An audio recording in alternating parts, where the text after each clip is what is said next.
Shalom,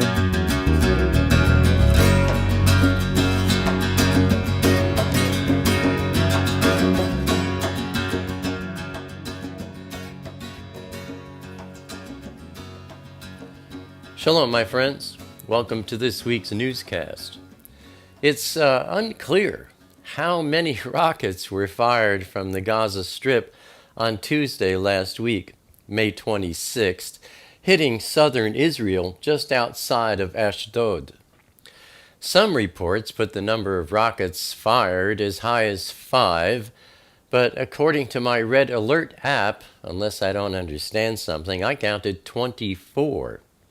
Anyway, according to the latest reports, one single rocket was fired. So, what brought this on?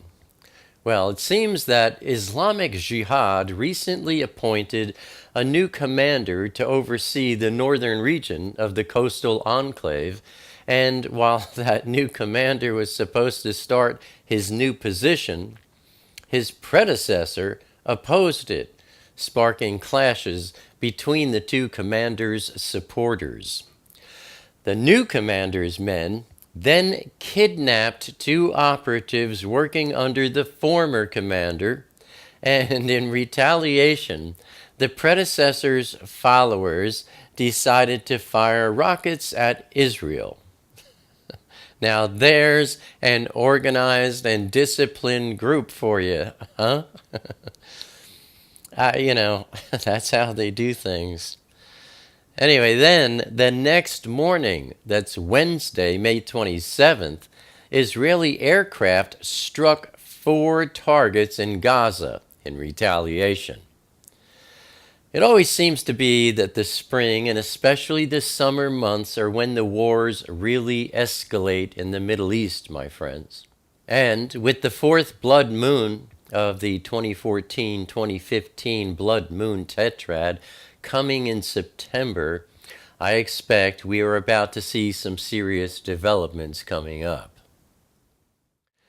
Turning to wars and rumors of wars, on Saturday, May 23rd, Hezbollah leader Hassan Nasrallah called on Saturday for a general Lebanese mobilization against ISIS, attesting to the difficulties Hezbollah and the Assad regime are having in finding enough people to fight on all the fronts where they are engaged. In eastern Syria, the Syrian regime is evacuating a key military base in Deir ez-Zor due to the victory of ISIS having captured the ancient city of Palmyra and massacring Syrian soldiers there. In northwest Syria, Sunni rebels last weekend captured a hospital compound in Jisr al-Shugur, where Assad loyalists held out for weeks. And ISIS is bombarding Damascus on a daily basis, seizing positions in the capital's eastern neighborhoods. On Tuesday, May 26th, Iraq announced last week the launch of a military operation to drive ISIS out of the western Anbar province, where the extremists captured the provincial capital, Ramadi, earlier this month. Iraqi state TV declared the start of the operation, in which troops will be backed by Shiite and Sunni paramilitary forces, but did not provide further details. The IDF announced the deployment of a tactical radar system designed to warn residents of southern Israel of incoming mortar attacks from Gaza.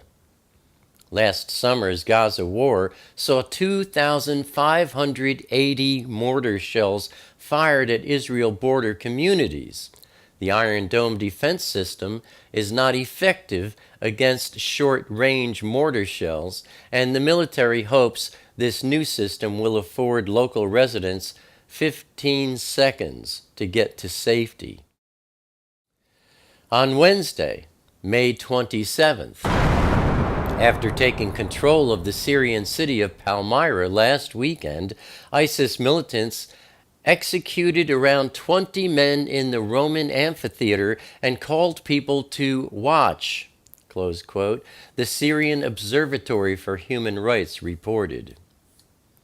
Then on Friday, May 29th, a coalition of rebel groups called Jaish al-Fateh, or the Conquest Army, said it has taken over the city of Ariha.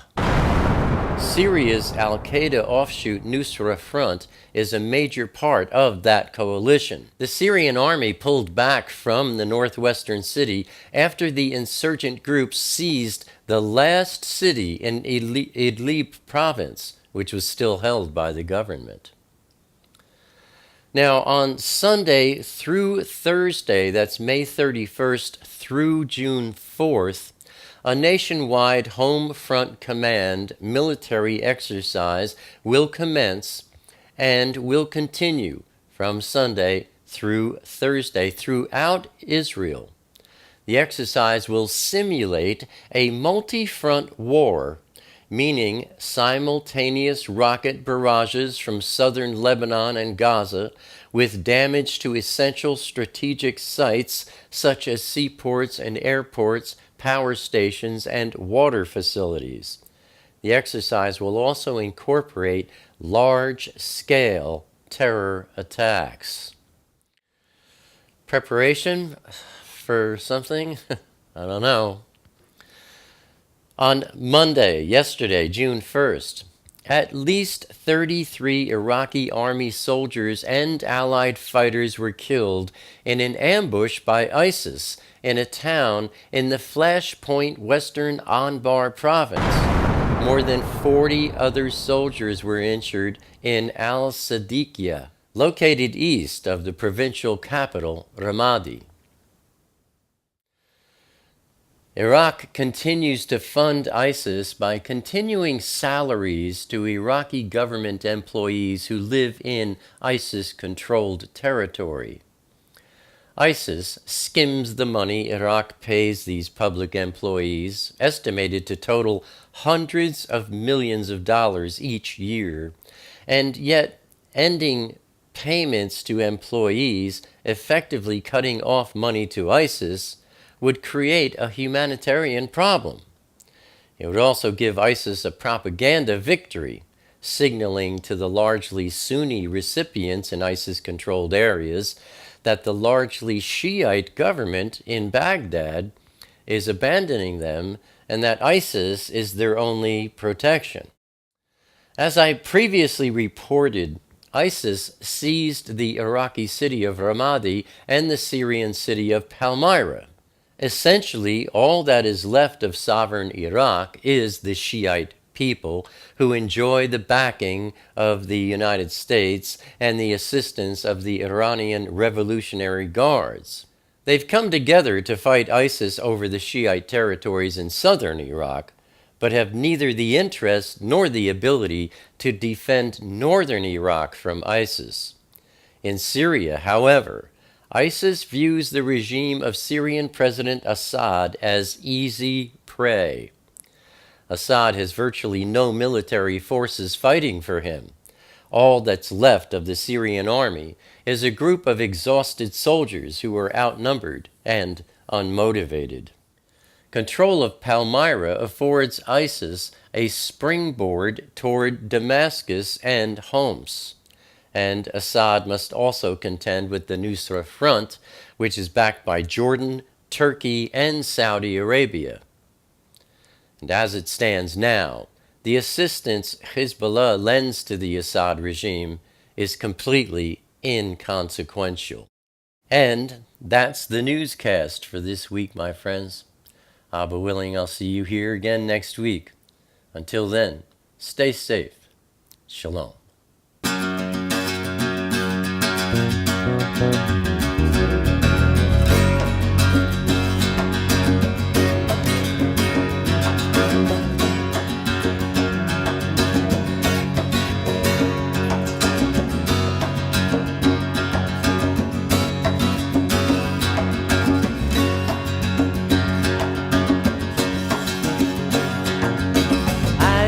like crowded rooms. I need more space than I consume.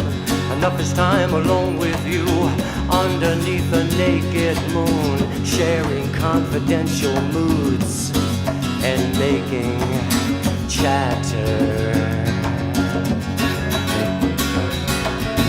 Mockingbird nocturnal sings notations of eternal things, entering the quantum breeze, flying not for want of wings. He lights his gaze on you and me, simply because we matter.